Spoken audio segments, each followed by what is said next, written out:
This is an overview on how to change paper rolls or reload paper rolls into Plottr.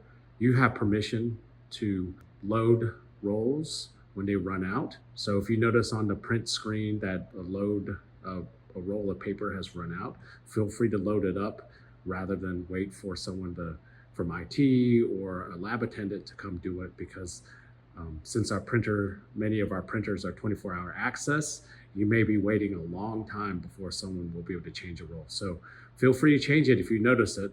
First thing that I want to go over is there's two sizes. So you notice here for illustrative purposes that the smaller one is a 36-inch roll and the longer one are 44-inch rolls.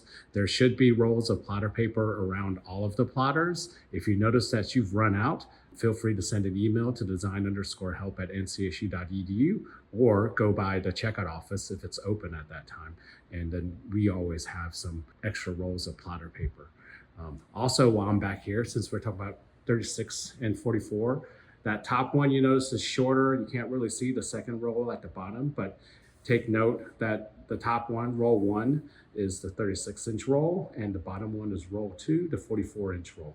Now we're gonna move back to the front and I'll show you something real quick. I'm gonna pull this lid. Now, when you open a lid, it automatically wants to eject a roll. So you notice that the roll is no longer in. So you can kind of see it's floating, free floating. And from this angle, you'll see kind of the orientation again. Notice that the blue part is on the left-hand side. The black part is on the right-hand side. The blue part is removable, so it's always right justified from this orientation from the front of the plotter, with the black on the right, the blue on the left. And also, while we're here, I'm gonna have you take note of the direction.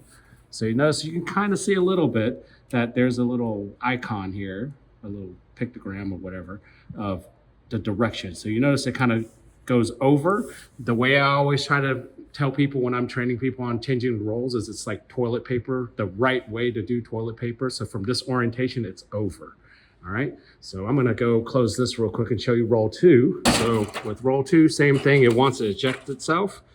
But what I want you to take note also, you know, the blue's on one side, same on the same side as that, and the black is on the other side. But what I want you to notice for roll 2, when we go over loading paper, it's gonna go into this gap here. For roll 1, it's gonna go down into this gap here. So I'm gonna go ahead and load roll 1 real quick. Basically, you wanna follow the prompts on the screen if you're not sure what to do. First thing is you wanna make sure you close the roll that you don't wanna load. So I'm gonna close roll 2 because I'm gonna load roll 1. I'm gonna come up here and then to load it. Now, before I forget, I almost forgot. When the rolls are fresh out of the box or the bag, depending on what they look like when you see them, you notice that there's this tape. So you're gonna have to remove that tape. Now you can cut that tape out, or you could, try to peel it without tearing it too much. But at the end of this process, I'm going to show you the form, feed, and cut. So as long as it's relatively clean, that it's not getting snagged in the printer on the load, you can just run the form, feed, and cut, and that'll give you a clean leading edge. So let me go back over here. Now, to load roll 1, what you want to do is you want to get it above, and I'll kind of load it halfway to show you. You want it not in this gap, and if you hear it beeping, that means you're going into that gap. What you want is you want it to be resting on top of that. So I'm gonna feed it. And like I said, what you wanna do is you wanna follow the prompts on the screen. So you notice it won't go anymore. See how it kind of is boned, it won't go anymore. Oh, sorry, like I said, you wanna follow the prompts. So we're gonna have to close this for a second because we have to reset it. All right, now I'm gonna return back over here. And we're gonna load this back up. I'm gonna push, push, push. So you kind of heard it beep. It's going to try to load roll 1. If it's loaded far enough down, it's going to try to pull the paper. You notice it's pulling the paper automatically. Now, if you load the paper crooked, or if it's not all the way to this edge, which is what you want, all the way to that edge, it might talk about pulling a lever, and this is a lever. When you do the lever, just gently pull it up and down, follow the prompts on the screen. Now, from this point, all of our paper, default paper, is just regular coated paper. So I'm going to go bond and coated. I'm gonna scroll down to coated paper. And like I said, we're gonna watch the prompts. So notice that it's skewed. So we're gonna follow pulling the lever. I'm gonna pull this lever real quick.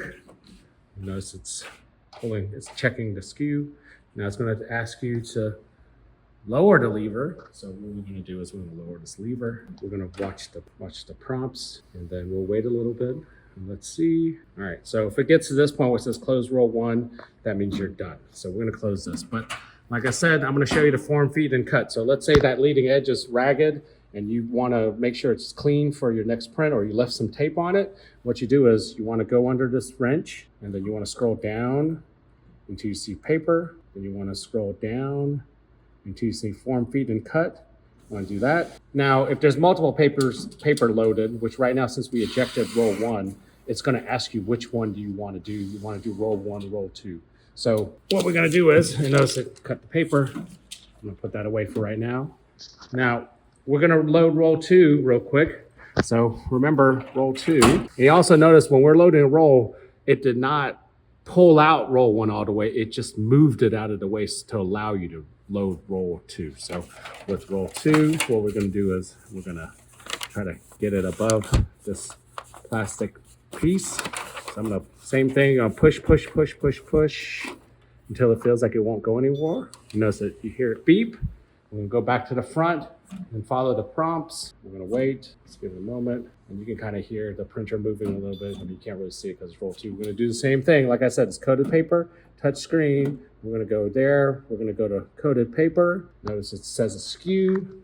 We're going to go over here and lift this lever. Follow the prompts. We're going to wait.